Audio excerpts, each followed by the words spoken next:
एक बार श्री कृष्ण ने अर्जुन को आज्ञा देकर पुष्प लेने भेजा। अर्जुन अपना धनुष कमान उठाकर पुष्प लेने चल दिए।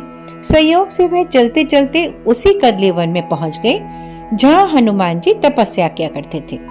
अर्जुन ने तो उन पर ध्यान नहीं दिया, लेकिन हनुमान जी के बगीचे में जैसे ही अर्जुन ने फूल तोड़े, हनुमान जी क्रोधित होकर बोले कि हे मनुष्य, तुम कौन हो और मेरे बगीचे से तुमने फूल क्यों तोड़े? अर्जुन ने कहा कि यह फूल मैंने भगवान की पूजा के लिए ही तोड़े हैं, इसमें क्या चोरी? हनुमान जी ने पूछा, कौन भगवान है तुम्हारे? तो अर्जुन ने बताया कि श्री कृष्ण भगवान। यह सुनकर हनुमान जी जोर से हंसे और बोले, ठीक है, ले जाओ।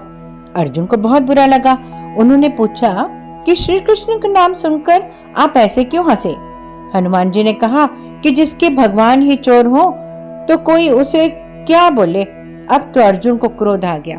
बोले कि प्रभु, आपने त्रेता युग में अपनी सेना से मिलकर ये पत्थरों का सेतु बनाया।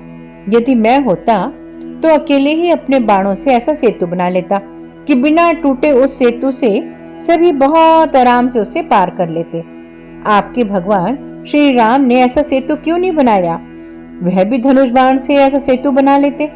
हनुमान जी ने अर्जुन की पूरी बात सुनी और विनम्रता पूर्वक कहा कि जिस स्थान पर आप अभी खड़े हैं, यहाँ बाणों से सेतु बनाना असंभव है।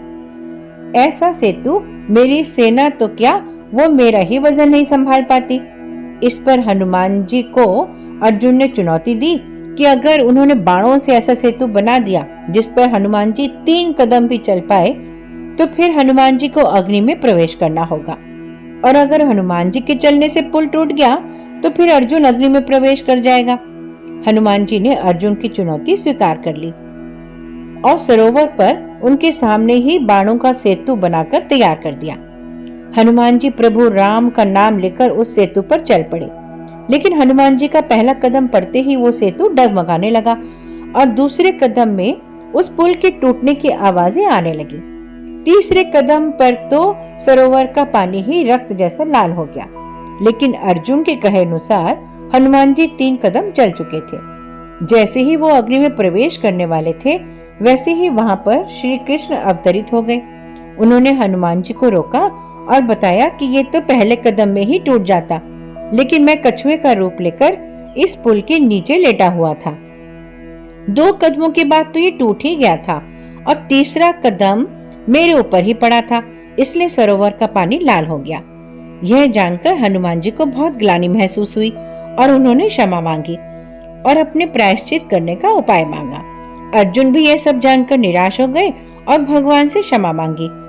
असल में भगवान ने ही अर्जुन का घमंड चूर करने के लिए यह लीला रची थी। अर्जुन को घमंड हो गया था कि उनसे ज्यादा धनुधर और कोई नहीं है, जबकि अभी महाभारत का युद्ध होना बाकी था। इसलिए श्री कृष्ण भगवान चाहते थे कि अर्जुन को घमंड ना रहे।